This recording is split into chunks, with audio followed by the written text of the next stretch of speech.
आप देख रहे हैं विचार क्रांति न्यूज। मैं विनोद भट्ट। प्रज्ञा पुराण की कथा में आइए आज कथा का प्रारंभ करने से पूर्व उस परमात्मा को प्रार्थना करें जो हमें प्राण देता है, प्रकाश देता है, ऊर्जा देता है, शक्ति देता है। उस परमपिता परमेश्वर की दिव्य ऊर्जा, दिव्य शक्तियाँ हमारे शरीर के कण कण में प्रवेश हो रही है। हमारा मन, हमारी बुद्धि, हमारा अंतःकरण सभी शक्ति से ओतप्रोत हो रहा है। इसी भाव के साथ गायत्री मंत्र एक साथ एक स्वर में हमारे साथ। ओम भूर्भुवः स्वः तत्सवितुर्वरेण्यं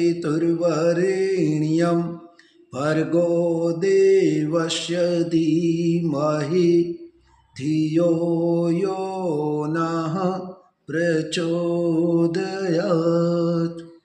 ओम अखंडानंदबोधाय शिष्यसंतापहारिणे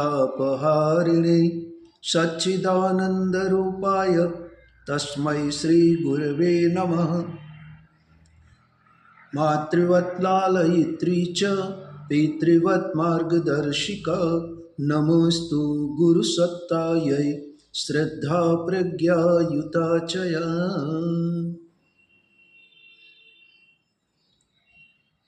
आत्मीय स्वजनों,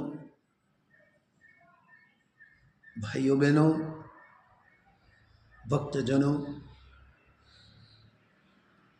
आज की प्रज्ञा पुराण कथा में हम परिवार व्यवस्था, समाज व्यवस्था और राष्ट्र व्यवस्था के बारे में चर्चा करेंगे।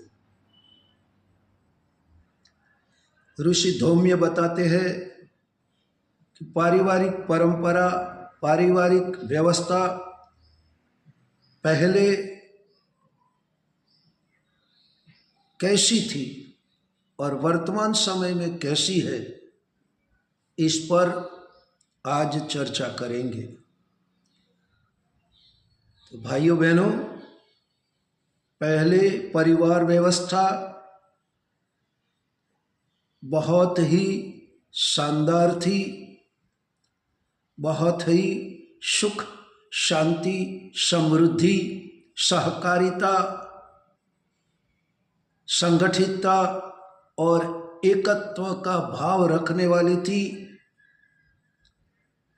परिवार में बड़ों का सम्मान होता था, माता पिता के पैर छुए जाते थे, उनकी आज्ञा का पालन किया जाता था, हर रोज उनका आशीर्वाद लिया जाता था।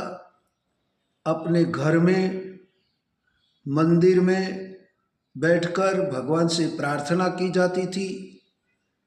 देव मंदिरों के दर्शन के लिए जाया जाता था और तीर्थ परंपरा का जागरण होता था। आज परिस्थितियां बदल रही है, यूं कहे तो बदल ही गई है, क्योंकि आज परिवार में अलगाववाद, आज बड़ों का सम्मान नहीं, माँ बाप की चिंता नहीं, माता पिता के आशीर्वाद नहीं, उनकी आज्ञा का पालन नहीं और पारिवारिक प्रेम, करुणा भाव, सहकारिता, एकता आज सब छिन्न भिन्न होती हुई दिखाई दे रही है। इसका कारण एक ही है, ये कारण है हमारी सोच, हमारे विचार, हमारा आचरण, हमारा चिंतन। क्योंकि आज यांत्रिक युग में हम इलेक्ट्रॉनिक साधनों के माध्यम से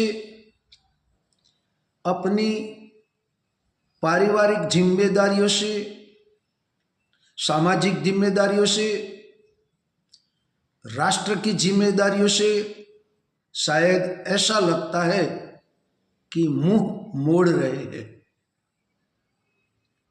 इसी से ही आज परिवार में अलगाववाद, समाज में अलगाववाद, राष्ट्र में अलगाववाद, भाषा नाम के, जाति पात के और संप्रदाय नाम के पर आज परिस्थितियां बिगड़ती जा रही है।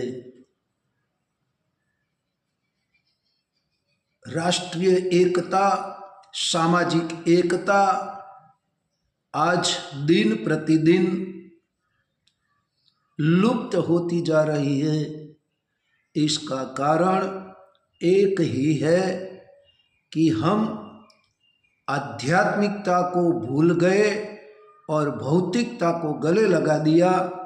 परिणाम स्वरूप भोग विलास, ऐश आराम सब बढ़ गया और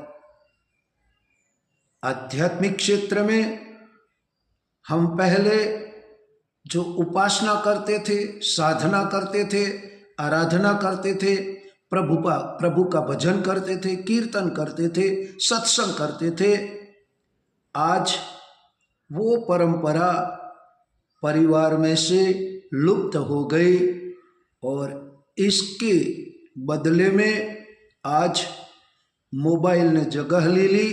परिणाम घर के प्रत्येक व्यक्ति अपनी मस्ती में मस्त होकर मोबाइल को गले लगा रहा है और माता पिता को छोड़ रहा है।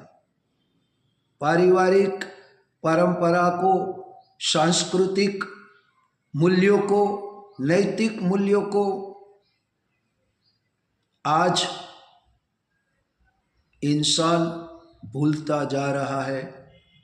परिणाम स्वरूप आज विकट परिस्थितियां हमारे चारों ओर मंडरा रही है और हम पर हावी होकर हमें बर्बाद करने के लिए तुली हुई है। तो क्या हमें सोचना नहीं चाहिए? हमें कुछ करना नहीं चाहिए हमारे परिवार को बचाने के लिए, समाज को बचाने के लिए, राष्ट्र को बचाने के लिए? जो जवाब आपका है तो एक ही तो काम करना है कि पहले जो परंपरा थी, पहले जो पारिवारिक परंपरा थी, पर किसी ने कहा है इतने सारे रत्न दिए जिसने, इस पर हमको नाज है। भारत की परिवार व्यवस्था रत्नों की खान है।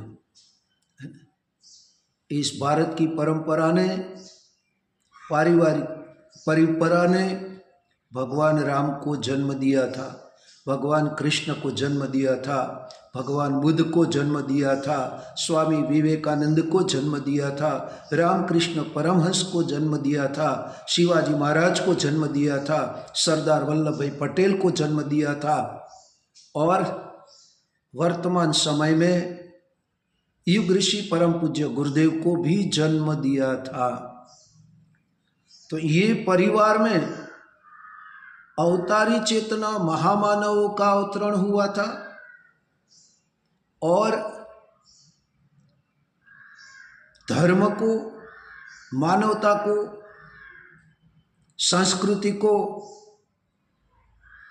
बचाने के लिए उन्होंने अपनी सुख सुविधाओं का, ऐश आराम का, भोग विलासिता का त्याग करके स्वैच्छिक रूप से सादा जीवन, उच्च विचार की परिपाटी को अपनाया, ब्राह्मणोचित जीवन जिया और अवतारी चेतना के नाम से, महापुरुषों के नाम से, महामानव के नाम से आज भी हम उनको नमन वंदन करते हैं।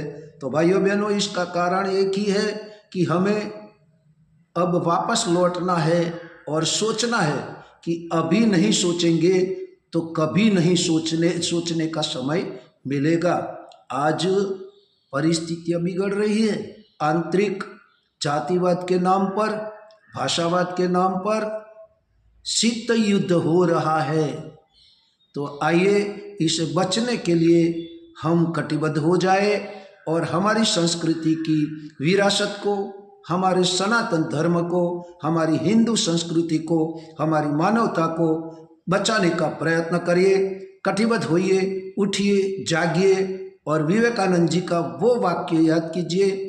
विवेकानंद जी ने कहा था, उठो, जागो और जब ध्येय की प्राप्ति न हो तब तक लगे रहो। इसी भाव के साथ आज की बात समाप्त करते हैं। सादर प्रणाम, नमस्कार।